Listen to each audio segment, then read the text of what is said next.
السلام علیکم ورحمۃ اللہ وبرکاتہ۔ بسم اللہ الرحمن الرحیم۔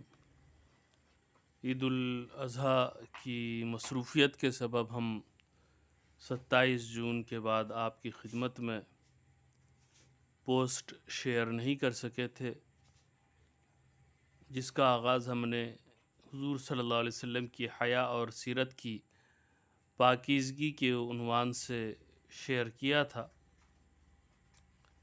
الحمدللہ اب ہم اس مصروفیت سے فارغ ہو چکے ہیں اور آپ کی خدمت میں حضور صلی اللہ علیہ وسلم کی حیا اور سیرت کی پاکیزگی کے عنوان پر دوسرا حصہ لے کر حاضر ہیں۔ گزشتہ میں ہم نے حضرت عبداللہ بن عمرو رضی اللہ تعالی عنہما سے ایک روایت بیان کی تھی جو فرماتے ہیں کہ حضور صلی اللہ علیہ وسلم ایک شخص کے پاس سے گزرے جسے حیا کے بارے میں عتاب کیا جا رہا تھا۔ کہنے والا اس سے کہہ رہا تھا، تم حیا کرتے ہو حتیٰ کہ اس سے تمہیں نقصان بھی ہو جاتا ہے۔ تو حضور صلی اللہ علیہ وسلم نے ارشاد فرمایا، اس کو کچھ نہ کہو کیونکہ حیا ایمان کا حصہ ہے۔ صحیح بخاری جلد 2 صفحہ 903 پر یہ روایت موجود ہے۔ باقی کی گفتگو ہے کہ حضور صلی اللہ علیہ وسلم اللہ تعالیٰ کے آخری رسول ہیں۔ آپ ہر زمانے کے انسانوں کی رہنمائی کے لیے تشریف لائے ہیں۔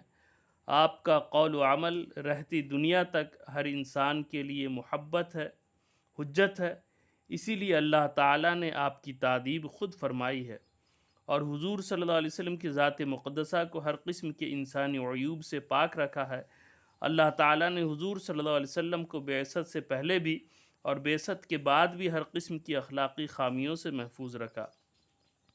اپنے حبیب صلی اللہ تعالیٰ علیہ وآلہ وسلم کے دامن کو ہر قسم کے عیوب سے پاک رکھنے کی خاطر اللہ تبارک و تعالیٰ نے آپ کو حیا کی وہ بے مثال قوت عطا فرمائی تھی کہ اس کی موجودگی میں آپ کی ذات پاک سے کسی ناپسندیدہ قول یا فعل کا صدور ناممکن ہو گیا تھا۔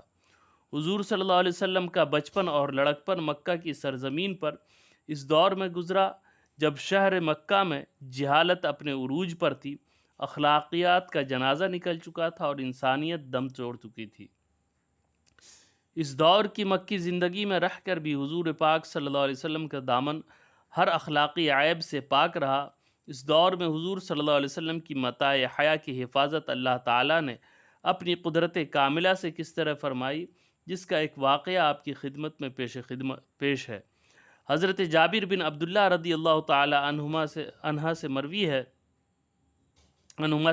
ہے، فرماتے ہیں کہ جب کعبہ کو تعمیر کیا گیا تو حضور صلی اللہ علیہ وسلم و حضرت عباس رضی اللہ تعالی عنہ پتھر اٹھا کر لانے لگے۔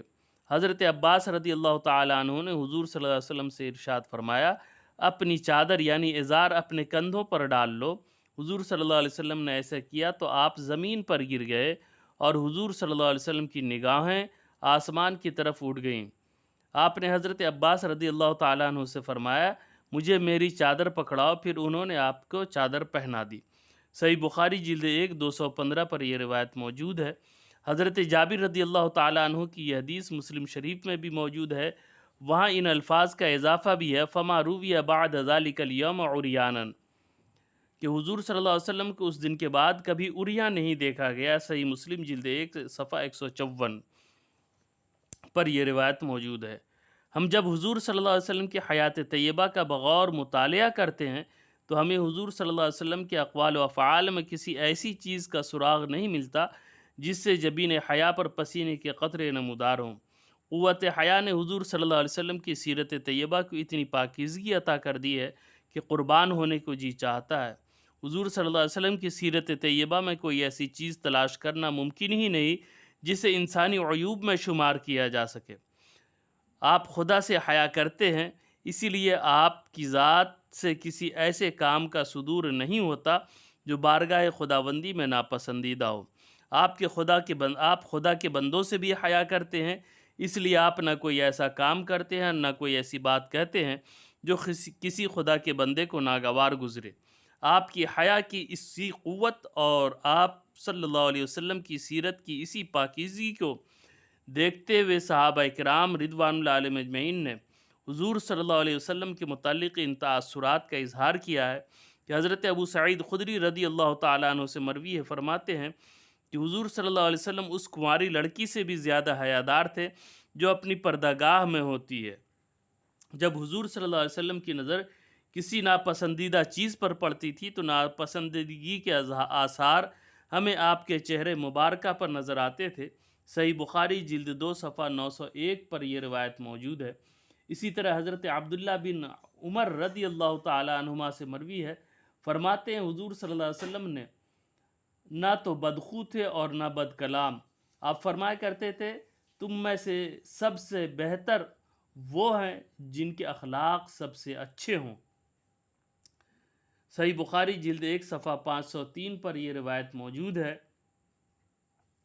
اسی طرح حضرت انس رضی اللہ تعالیٰ عنہ سے مروی ہے، فرماتے ہیں کہ حضور صلی اللہ علیہ وسلم نہ گالیاں دینے والے تھے، نہ بدخو تھے اور نہ لعنت کرنے والے۔ جب آپ ہم میں سے کسی پر غصہ ہوتے تو صرف یہ فرماتے تھے اس کی جبین خاک ہو آلود ہو، اسے کیا ہو گیا ہے۔ صحیح بخاری جلد 2 صفحہ 891 پر یہ روایت موجود ہے۔ انشاءاللہ اس سلسلے میں ہم مزید گفتگو آئندہ ہفتے آپ کی خدمت میں لے کر حاضر ہوں گے۔ السلام علیکم ورحمۃ اللہ وبرکاتہ۔